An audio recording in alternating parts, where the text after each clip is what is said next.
Hey folks, Quill18 here, and welcome to another episode of Let's Play Football Manager 2017. It is the second season of Air United, and we're nearing the end of second season here with only 5 games left, as you can see in the Championship League. 3 more will be away games, and I think we're going to be showing them all until we get sort of locked into second place, which we are far from being locked in. I mean, I think it would be very unlikely for us to get kicked out of the promotion playoffs entirely. It's possible if we don't win any, and you know, all these guys win all their games, well, not even all their games, then we could get kicked out of the top 4. It's very important for us to maintain second place if we can, because the way the promotion playoffs will work is 3rd and 4th place have to play against each other first. And the winner of that will then go against the second place person.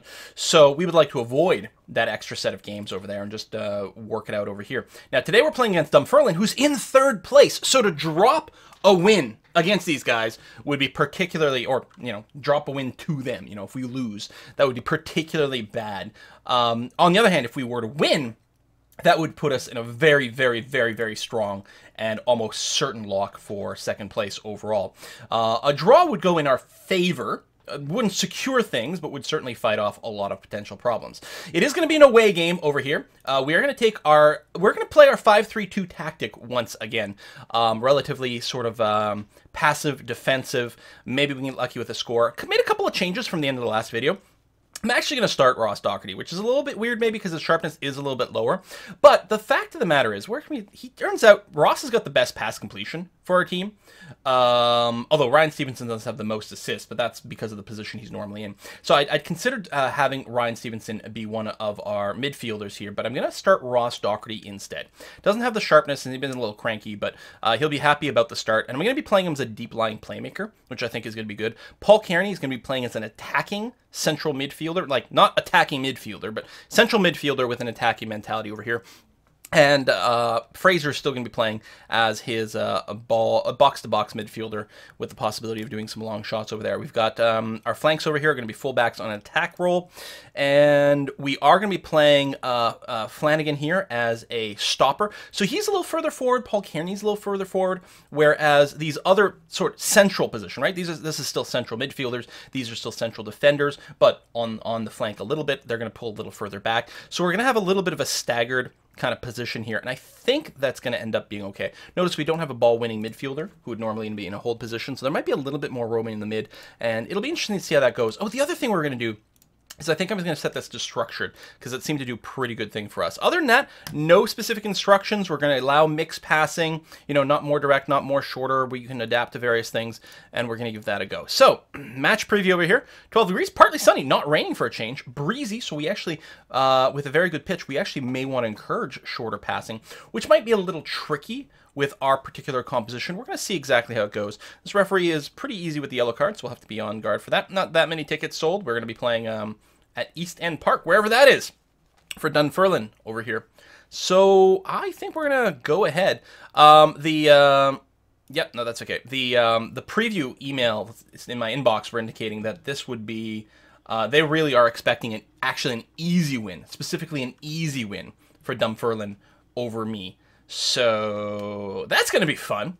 Although, you know what? These underdog games seem to go a lot better than the ones we're supposed to crush. So we'll see how that goes. If we can get away with like a 1-0 is probably like our dream here. But like this, 1-4 favorites, 9-1 dog over here. Really, really brutal. We can secure a playoff place at worst with a win. So if we win, we're 100% sure in the top 4 apparently. But we would love to stay second. Airside can book tickets to the playoffs should everything fall into place. How confident?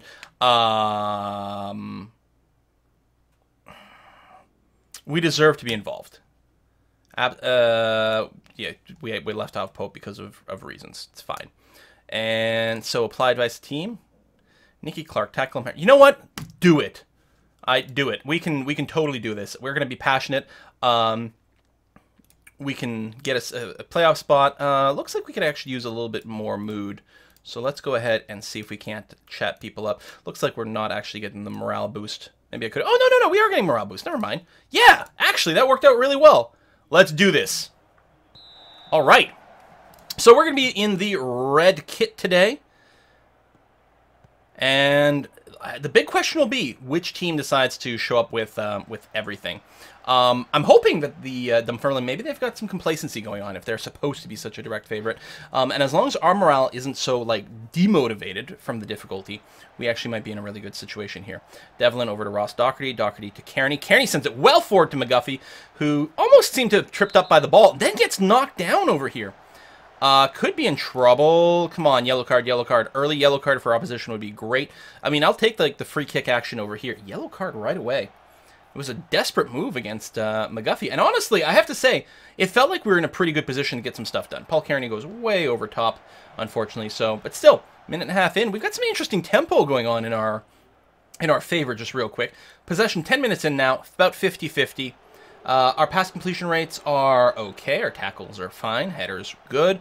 McGuffey dances around people, gets it forward to Thomas. Beautiful move! It's so almost the inverse of how we tend to play these guys, right? Thomas is supposed to be the guy who gets the ball and then passes it to McGuffey, who's in a scoring position. But here, McGuffey was able to use his excellent footwork skills, and we've trained him specifically in being able to get the ball past opponents and things like that. And he was able to do it and then pass it on to Tom. Oh my God, a beautiful jump dodge of the tackle there by McGuffey. Did you see that? Look at this again. Hold on. A little bit more. Okay, watch McGuffey here. Someone's going to try to tackle him, and he just leaps over the tackle, gets a shot off. It's on target and leads to a corner. I mean, it's 13 minutes in. We're up a goal. I tell you, it's like something weird about these underdog games. Kearney, corner, ooh, just gets deflected. He's going to pick it up again, send it back to the middle, but, whoa, big trip on Doherty. Nothing comes of it. Kept being afraid that there was going to be a big counterattack by Dunfermline over there, but no, we've got it again. Fraser to Kearney. Kearney probably back up to Fraser. Nice. Up to McGuffey. Yeah. He's going to be trying to take a far shot and not really get anything done from it. That's okay. Doherty, Fraser. Fraser wide to Nicky Devlin. Probably back to Fraser. Yep, indeed. Maybe to Thomas. Is Thomas set as a target man? It feels like he hasn't been targeted. But yeah, no, definitely. Definitely still a target man. Okay. That's going to be fine. Doherty with a beautiful steal away. I mean, we probably should play him more. It's weird. Like, we were looking a lot at, like, the built-in star ratings and readiness for various things, but the fact of the matter is Ross Doherty was really one of our key players in the last season, and it's possible that just because of the configuration of play that we've got and some of the roles, it didn't help when we had two midfielders. It really didn't, I don't think there was as much of a place for Ross. On the other hand, his ability to play as either an advanced playmaker or deep line playmaker, beautiful deflection by Savage, you know, might be the sort of like connected play that we need, you know, in that midfield to move the ball up. Especially since his passing rate does seem to be pretty good. Are we going to be able to win that race? No, we are not. Applying a fair amount of pressure to Spence. Not that close up, but trying to cut down some of the angles. He's going to be forced to reset back. Sends it far forward and delivers it into the hands of, I don't know who that is, one of their attacking midfielders. Might be a striker. He's actually passed the offside line a couple of times there. Can we get the ball away? Yeah. Oh, it was Magat who actually got the foul there. Tripping him from behind. Free kick. Goes well wide. Okay, good. Ball back in our possession. 30 minutes in, 2/3 way through the first half here. 50-50 on possession. Pass completion is good for us. Happy about high 70s. That's pretty nice. I mean, we've seen it higher. And, you know, there's things with, like, structure and short passing or just a better team. There are different ways to get it up there, but I can't complain too much. Oh, there's a little bit of drizzle coming down. Interesting. Craig McGuffey gets it over to Gary Fraser, who gets it wide to Nicky Devlin, who centers it to McGuffey and takes the shot, but there was an enemy player in the way. That I think, if there hadn't just been, like, a body just physically blocking, I think that shot would have gone in with ease. I mean, you know, it's always the case. If the goalkeeper hadn't jumped in front of the ball, but I mean, I think the goalkeeper would have had a really hard time saving that. That seemed to be delivered with power, and with a speed and suddenness. It's not like the other player blocked the shot. The other player just happened to be in the right place. Is the way it felt like. All right, Fraser gets it up to McGuffey, maybe wide to Nicky. Nope, over to Paul Kearney, which is great. Paul Kearney, another great sort of connecting player. Thomas to Doherty. Wide to Calum Crane, who's gonna, not much of a cross as much as a pass in the center. There we go. Now we've got some opportunity. Gets stopped by Gary Fraser. Centers it to McGuffey. That was gonna be on target. That was gonna be, you know, it's not a ton of power. The goalkeeper was able to catch it, not just deflect it. But that was definitely gonna be on target, somewhere in the top half of the net there. Gary Fraser with the corner. Flanagan with the header. Goal for Flanagan. It is his first of the season. That's what I thought. Fantastic. Wonderfully delivered. I'm curious, what are Flanagan's stats? He's playing that stopper kind of thing. Heading of 12, jumping reach of 14. Yeah, not bad at all. I mean, obviously makes him a good central defender, but it makes him exactly well suited to taking care of this. So all of a sudden, what were we? Were we like a 9-1 dog, and now we're up 2-0 in the half, despite the fact that we're playing very defensively? My God, where was the 5-3-2 this entire season? This is amazing. Craig McGuffey over to Paul Kearney. Paul Kearney can easily send it up to Thomas. Oh my God, beautiful one-timer, just like wraps his leg around the defender. This, another Fortis apparently. Wraps his leg around the defender and delivers the ball beautifully on target. I mean, we're out shooting 12-2. What? Yeah, listen, you're the best. Please your performance, keep it up, absolutely. Unbelievably good. 8.7 rating from Jamie Thomas over here. And I mean, Craig McGuffey, 7.2 with the assist. Like, he's been playing really exceptionally well. Who was the other scorer? Oh, yeah, Tom Flanagan, right, with the header. Derp, derp, derp, derp. I mean, there's nothing else to say about this. Like, just keep crushing it. I mean, we don't have to go, like, more offensive, like, lock it down. I mean, the last thing we want is, like, to start, like, slipping and let go 2 quick goals in succession, and all of a sudden we've got a panic game going on. I mean, why would I make a change? Everything is fantastic. And that's with the defensive one. It's not like we're doing a high-risk composition. We're doing everything to minimize risk, and yet we're ahead. Really, really, really, really great stuff. Really great stuff here. Ross Doherty getting a little tired. Again, his sharpness is a little bit lower. He hasn't been playing as much. Hopefully, we can really get it up here after this game. That sounded dirty. Wow, free kick right on target, almost leading to a corner. Instead, it's going to be cleared for a throw-in, so the offense is going to stay in our favor here. So again, if we win this, we're definitely in the playoffs. And in particular, we really go a long way towards helping secure our second place spot. I don't know who's in third and fourth and who they're playing. If they both come away with a win, then it does tighten up a lot. Okay, this is a bit of a scary run here. Again, we've got a big margin for error here, so we can give up. Well, I guess we could give up 2 goals, and that would be fine. But 1 is the limit of my comfort. After that, it's going to be back to sweating here. But, I mean, Dunfermline's got a rating as low as 6.4 as an average. Really, really poor. They've also been terrible at the headers, which is kind of surprising. Their pass completion rate's fine. Their tackles won is fine. The possession is fine. They got 2 yellows on their side. We could look into doing a sub. Maybe we could bring off Ross Doherty at this point. He's getting a little bit more tired, but he's not quite that trained. Maybe we'll wait until the 70-minute mark, then take him off. Really get him a lot of game time here. We're almost up to a 7.6 average rating. There he goes, climbing a little bit more. Sauvage sends it out to Nicky Devlin. Back to Magat. Probably send it up the middle. Ooh, quite a bit further than I thought. Thomas fails to win that exchange, unfortunately. Putting Dunfermline on the offense. This could be a very dangerous cross. And there it is. Yeah, I had a feeling that felt very dangerous all of a sudden. So, I mean, we're not, auto-win territory. Although things are still pretty good. We could go to full contain / time wasting, but I don't know. Let's bring in Robbie Crawford. And defensively minded deep-lying playmaker, I think is going to be fine. Yep, all right, let's go ahead and do that. Very pleased with it. Not like Ross has been doing a poor job, but make sure, 70 minutes on, and he's been, he hasn't been playing as much. That sharpness was a little lower. But, everything's gone fantastic. We could check his stats afterwards, but I suspect his completion rate of passes has still been really good. And I think there's a lot to be said about having that connection force in the middle. I think there's just a lot. They may have turned on, like, some extra degree of aggression here. Oh, my God, just like that. Just like that, we're only... Oh, my God. Why do you do this to me, game? Why do you do this to me? I could go more defensive. I could tell people to close down more or harder. I could do some subs on, like, some defensive subs, which might not be bad. It doesn't feel like it's a question of doing subs on the flanks, although, obviously Tony Ralston's quite good, but I'm wondering if it's more of a center thing.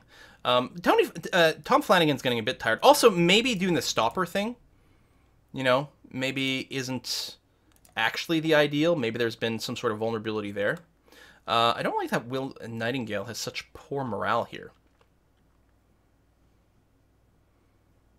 Still, I think that's the way to go. We'll give him a little talking to, like, get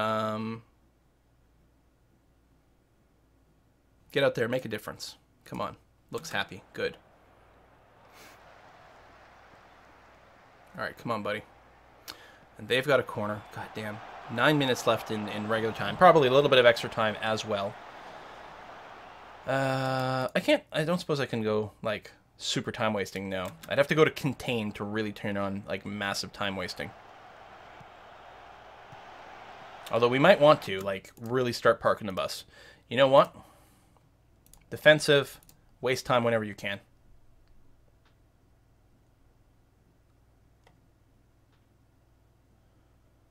Go. I mean, could you imagine somehow throwing away this lead? Could you imagine? I mean, even a draw at this point would be heartbreaking after being up 3-0. And playing beautifully. I mean, my players really have been doing well. Let me get a trip, free kick. Our first yellow card. It's not the end of the world. I could sub out Lamy. I don't know if we've got any real extra people over there. I mean, Tony Ralston's not too bad there. We'll probably do one more sub with 7 minutes left. And it could be a flank. Or in the center. You know what? Let's do that. Let's bring in Ebu. And if I recall correctly, he's quite good at ball-winning midfielder. Full defensively minded. That's going to be A-okay. Let's do that for the last few minutes. An extra fresh pair of legs, ready to take some people out in the center. He's not on yet, and that... Okay. That was looking very dangerous for a while there, until that guy decided to do a really wild kick. But if it had been on target with that speed, that would have been deadly. All right, there's probably about 8 minutes left, I'm going to guess, because I don't think there's been much in the way of, like, injuries, so I'm guessing something like 8 minutes left. Can we hold that long when stuff like this is going on? Holy shit. Just barely stop that hair from going in. What I don't know what these guys are doing. It's possible we need to reset some of our advice here. Because some of the positions have changed. There might not be the same level of tight marking. I'm not opposed to a little bit more hard tackle. Yeah, it might lead to a penalty kick. Get that ball out of there. Oh my god, you just gave the... Oh, there we go. Ebu Adams knocks the ball away to safety. Thank goodness for that. There's still a lot of time left in this game, but we are in the offense. Ebu to Crawford. Crawford up to Fraser. Fraser to Thomas, who's probably sending it past McGuffey. It might be an offside. Was not offside, but wasn't a goal either. Still, oh my god, there's not a whole lot of time being wasted on these plays, though. That between attack and midfield is too big. Then there's not very much supporting midfield either, but I think that's going to be okay. Nightingale, Lamy. Sending it deep forward to Thomas. And I was going to say, McGuffey's got a fair bit of openness. Unfortunately, he had to stop to get the pass, so he wasn't able to like just continue with a bunch of momentum forward. Back to Adams. Crawford, Thomas, McGuffey. He's got to pass it. Oh, he goes wide to Nicky Devlin, but unfortunately... is that full time? Oh, my God. I'm so freaking relieved. Yeah, you know what? That was really special. Nobody gave us a chance, and it's true. They really didn't give us a chance, and it looked like we were going to crush face for a second there. Okay. Ayers Ladbroke Championship hopes over? What?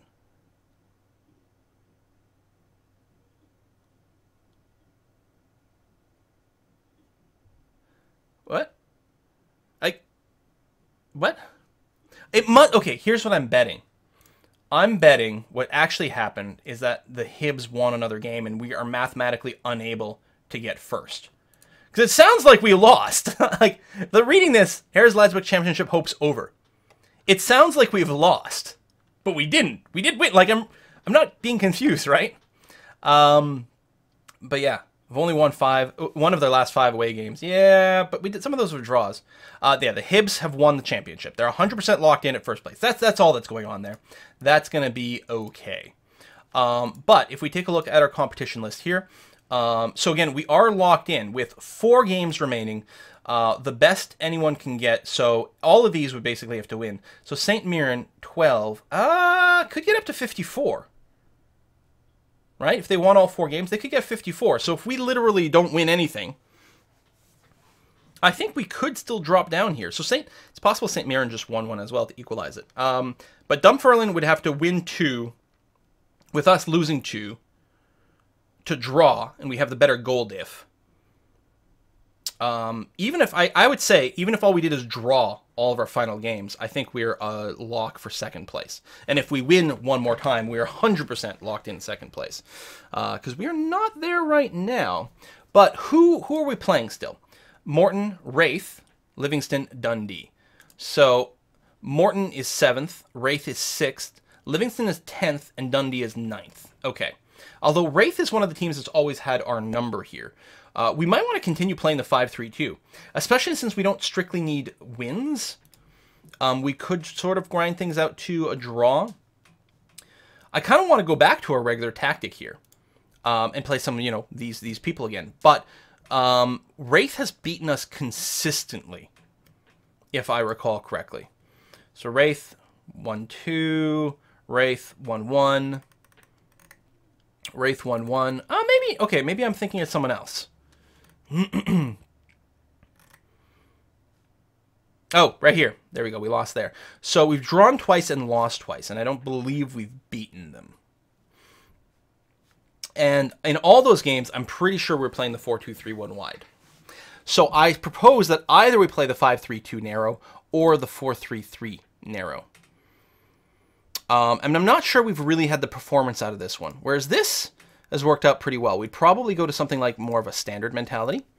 And we'd probably adjust the center here to be a wee bit more aggressive. It's annoying that it's reset a lot of the players here, so I'm gonna have to reorganize them again. But yeah, I mean, decent amount of like connection between these two, which might mean playing Doherty, or if we play Doherty, as like more of an advanced playmaker instead. So he's going to be a little bit more willing to go a little further forward. So still, the defensive line will still probably pass to Doherty, who will then probably pass to Kearney. And that 1-2 punch was working pretty well, and a couple people coming in. Fraser, again, he's got that potential for the threat, which is always nice to see. So we'll put you, Craig McGuffey, and obviously you are, yeah, Pope is still injured. Didn't we just get asked, like, why we didn't start Pope? I'm confused. But yeah, throw you in, and then we could throw some Stevenson in there, because he's quite good at the assists as well. Now, here's an interesting question. How do you feel about playing an advanced playmaker? You're pretty comfortable at it. Now, I don't think we want 2 advanced playmakers. I don't think we want an advanced and a deep lying playmaker. So we could play Stevenson as the advanced playmaker, perhaps on an attack role, and Doherty as... could be another box-to-box midfielder. That might lead to too much roaming in the middle. But it might be okay. That's an interesting thing to consider. I mean, we could put in ball winning. We could do different things like that. Paul Kearney, bring in Tom Flanagan instead. It does mean that with this setup, then Paul Kearney is not going to be in our substitution list, which I don't think is quite right. There you go. Probably something like that. What do we got? 7 days. So everyone's going to be properly rested. That's going to be A-okay. Sharpness. Again, Ross doesn't build up the sharpness that quickly, which is a little bit disappointing. But hey, he did well for us. His rating's been pretty good. How's our overall rating situation? Ryan still struggling with just the pure number. Craig McGuffey's been struggling to get the pure number up as well. But it's not like 6.64 is bad. Kyle and Patty... I think these ratings are a lot of the under 20s kind of ratings, which is not a surprise. Andy Gigan, still injured, unfortunately. Well, Forrest doesn't well for us. Vincent LeBaron, like, that's the thing. We haven't been playing Vincent LeBaron, and we haven't been playing Daryl Fortis, and they're really good. And I really want to go back to our 4-2-3-1 wide.